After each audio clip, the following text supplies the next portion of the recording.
ব্যবসায় সবসময় লাভের হয় না। হাজারো উদ্যোক্তার স্বপ্নগুলো এভাবে নিমিষে শেষ হয়ে গেল। আল্লাহ সবাইকে ধৈর্য ধরার তৌফিক দান করুক। যারা ইনস্টা হুইপ ক্রিম নিয়ে বা ট্রপিক্যাল ক্রিম নিয়ে দামাদামি করেন তারা ভিডিওটা দেখে নেবেন।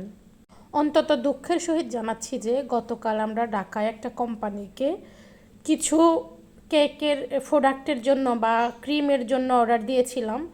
তো কথা মোতাবেক তারা কাজ করেছে, তারা জিনিসগুলা কোরিয়ারে পাঠিয়ে দিয়েছিল।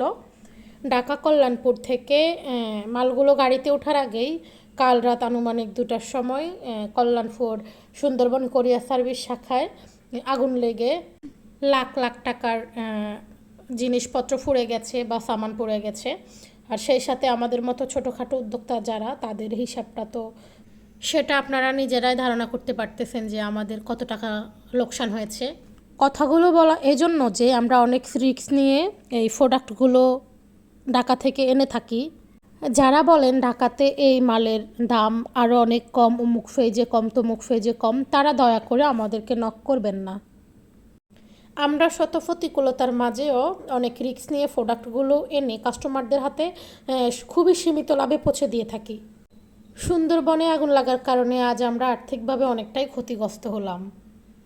যাই হোক, সবার কাছে দোয়া চাই, আপনারা সবাই দোয়া করবেন আমরা যেন এই আর্থিক প্রতিকূলতা যেন কাটিয়ে উঠতে পারি সুন্দর মতো।